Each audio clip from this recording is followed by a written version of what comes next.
अस्सलाम वालेकुम दोस्तों, गैर मुल्की लोगों के लिए बहुत ही अच्छी खबर आई है, खास तौर से डोमेस्टिक वर्कर के लिए, जैसे फैमिली ड्राइवर, आमिल मजरा, आमिल मंजिली वगैरह। तो यहाँ पर बताया गया है ये लोग अपने कफील की बिना मर्जी के नकल कफाला करा सकते हैं। इसमें कुछ कंडीशन बताई गई हैं। अगर आपका कफील ये कंडीशन पूरी नहीं करता है तो फिर आपको उसकी परमिशन लेने की जरूरत नहीं है, आप उसकी बिना मर्जी के ही नकल कफाला करा सकते हैं। इसके अलावा सऊदी अरब के अंदर गोल्ड का रेट बहुत ही कम हो गया है, इसके बारे में मैं आपको बताऊंगा। तो आपसे रिक्वेस्ट है कि वीडियो को शुरू से लेकर आखिर तक जरूर देखें ताकि पूरी जानकारी आपको मिल सके। और आपने अभी तक मेरे चैनल को सब्सक्राइब नहीं किया है तो चैनल को जरूर सब्सक्राइब कर लीजिएगा, क्योंकि गैर मुल्की से रिलेटेड जो भी बड़ी खबरें आती हैं चैनल पे मैं लेकर आता रहता हूँ। तो सबसे पहले यहाँ पर मैं आपको बताना चाहूंगा वो कौन सी कंडीशन है जिनको आपका कफील अगर पूरा नहीं करेगा तो फिर आप उसकी बिना मर्जी के अपना नकल कफाला करा सकते हैं। तो सबसे पहले नंबर पर यहाँ पर बताया गया है, अगर आपका कफील आपको लगातार 3 महीने तक सैलरी नहीं देता है तो फिर आपको उसकी परमिशन की जरूरत नहीं है,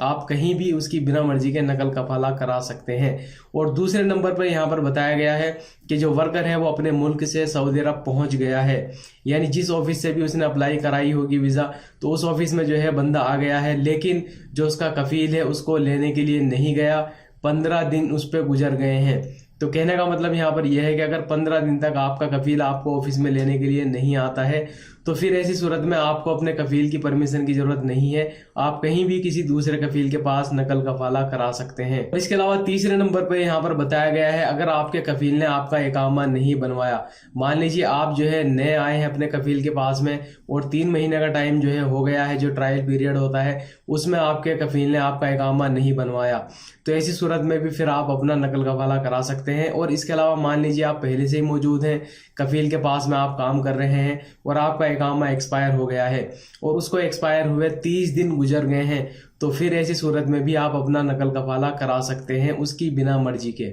और इसके अलावा नंबर 4 पे बताया गया है, कफील या उसके घर वाले वर्कर के साथ में कोई बुरा सलूक करते हैं, उसके साथ में गाली गलौज करते हैं, मारपीट करते हैं और इसका सबूत आपके पास मौजूद है, तो ऐसी सूरत में भी आप अपना नकल कफाला करा सकते हैं। इसके अलावा नंबर 5 पे बताया गया है कि आपके कफील ने अगर आपके ऊपर गलत हुरूब लगाया है और आपने इसकी शिकायत जो है लेबर कोर्ट में दर्ज कराई है, फिर आपका कफील जो है वहां पर जो हाजिरी की तारीख दी गई है उस पर नहीं पहुंचता है 2 बार, तो ऐसी सूरत में भी फिर आपको इजाजत दे दी जाएगी कि आप अपना कहीं दूसरी जगह नकल कफाला करा सकते हो। और इसके अलावा नंबर 6 पे बताया गया है कि कफील ने ट्रायल पीरियड के अंदर जो कि 90 दिन का होता है, जो कॉन्ट्रैक्ट हुआ था आपके साथ में उसको खत्म कर दिया हो। तो जैसे कि आपको मालूम है कंपनियों में भी इस तरह से होता है और कफील के पास में भी इसी तरह से होता है कि जो वर्कर जो है आता है कंपनी में या कफील के पास में तो 90 दिन का ट्रायल पीरियड होता है। इसमें जो कफील कंपनी होता है वो अपने वर्कर को जो है देखते हैं कि जिस काम के लिए हमने इसको बुलाया है क्या यह हमारे काम के लिए सूटेबल है या नहीं है, और वर्कर को भी जो है चांस दिया जाता है कि जिस कफील के पास में आया हूँ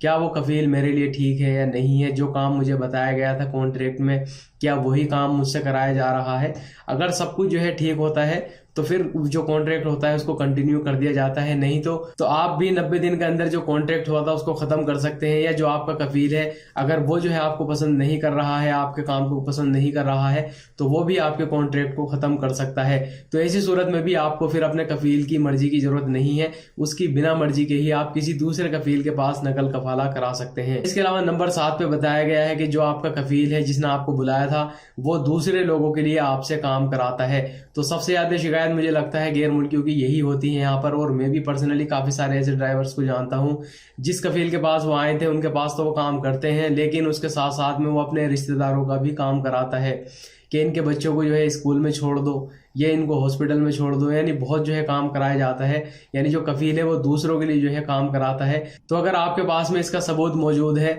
तो फिर ऐसी सूरत में आपको अपने कफील की मर्जी की जरूरत नहीं है, आप उसकी बिना मर्जी के किसी भी कफील के पास में नकल कफाला करा सकते हैं। और इसके अलावा नंबर 8 पे बताया गया है कि कफील आपसे कोई ऐसा काम कराता है जिसकी वजह से आपकी सेहत खराब हो सकती है, चाहे वो घर के अंदर काम करा रहा हो या घर से बाहर काम करा रहा हो, यानी जिससे जो है आपकी सेहत को खतरा हो, ऐसी सूरत में भी आप अपना नकल कफाला किसी दूसरे कफील के पास करा सकते हैं। और इसके अलावा आखिरी कंडीशन बताई गई है, आपका कफील जेल में है या सफर में है या किसी वजह से वो आपकी सैलरी नहीं दे सकता, तो ऐसी सूरत में भी फिर आपको अपने कफील की मर्जी की जरूरत नहीं है, उसकी परमिशन की जरूरत नहीं है। उसकी बिना मर्जी के ही आप किसी दूसरे कफील के पास नकल कफाला करा सकते हैं। और यहाँ पर ministry of human resource and social development ने कहा है कि जितने भी पुराने कानून थे नकल कफाला के बारे में यानी डोमेस्टिक वर्कर के बारे में, उनको खत्म कर दिया गया है और ये नए कानून जो है आज से ही शुरू हो गए हैं। तो अल्हम्दुलिल्लाह ये बहुत ही अच्छे कानून है। तो यहाँ पर जो ये चीज़ें बताई गई हैं, मुझे लगता है कि अक्सर जो है लोगों के साथ में ये चीज़ होती है, तो अब जो है उनको ज़्यादा परेशान होने की ज़रूरत नहीं होगी और उनके पास में सबूत मौजूद है, तो फिर ऐसी सूरत में उनको अपने कफील की मर्जी की ज़रूरत नहीं होगी, वो उसकी बिना मर्जी के ही किसी दूसरी जगह अपना नकल कफाला करा सकते हैं। और इसके अलावा यहाँ पर मैं आपको बताना चाहूँगा, सऊदी अरब के अंदर अभी गोल्ड का रेट काफ़ी कम हो गया है। अगर कोई भाई गोल्ड खरीदना चाहता है तो बिल्कुल आपको गोल्ड खरीद लेना चाहिए, क्योंकि यहाँ पर खबर आई है 21 कैरेट सोने की 1 ग्राम की कीमत 192 रियाल है। इसके अलावा 24 कैरेट 1 ग्राम सोने की कीमत 219.43 रियाल है, जबकि 22 कैरेट सोने की कीमत 201.14 रियाल है। 18 कैरेट 1 ग्राम सोने की कीमत 164.57 रियाल है। इसके अलावा 14 कैरेट सोने की कीमत 1 ग्राम की 128 रियाल है। रेट अभी काफी कम हो गए हैं, अगर कोई गोल्ड खरीदना चाहता है तो बिल्कुल आप खरीद सकते हैं। और इसके अलावा जवाजात के ट्विटर अकाउंट पर एक भाई ने सवाल किया था कि 2017 में हज की खिलाफ वर्जी की वजह से उनको डिपोर्ट कर दिया गया था, यानी वो गैर कानूनी तरीके से हज करने की कोशिश कर रहे थे, जिनको पकड़ लिया गया, फिर उनको पकड़ के उनका फिंगरप्रिंट वगैरह लेने के बाद में उनको यहाँ से डिपोर्ट कर दिया गया था। तो उनका सवाल यहाँ पर यह है क्या वो दोबारा से हज करने या उम्रा करने के लिए आ सकते हैं या नहीं आ सकते। तो यहाँ पर जो है जवाजात ने इसका जवाब दिया है कि जिन लोगों को हज की खिलाफ वर्जी की वजह से पकड़ के उनका फिंगरप्रिंट लेने के बाद उनको डिपोर्ट कर दिया जाता है, तो उनके ऊपर 10 साल की पाबंदी लगा दी जाती है। तो देखिए यहाँ पर मैं आपको बताना चाहूंगा, जैसे कि आपको मालूम है कि अभी जो नया कानून है सऊदी अरब का, अगर किसी को भी यहाँ से डिपोर्ट किया गया था या अब जो है डिपोर्ट किया जा रहा है, तो नए वर्क वीजा पे तो वो कभी भी नहीं आ सकते। लेकिन जो लोग हज की खिलाफ वर्जी की वजह से पकड़े जाते हैं तो उनके ऊपर 10 साल की पाबंदी लगा दी जाती है और 10 साल के बाद में वो हज या उम्रा करने के लिए आ सकते हैं। तो ये कुछ जरूरी जानकारी आई थी, कुछ जरूरी खबरें थी, मैंने आपके साथ में शेयर कर दी है। उम्मीद है ये वीडियो आपको पसंद आई होगी। अगर आपने अभी तक मेरे चैनल को सब्सक्राइब नहीं किया है तो चैनल को जरूर सब्सक्राइब कर लीजिएगा। आपके कीमती वक्त का बहुत बहुत शुक्रिया।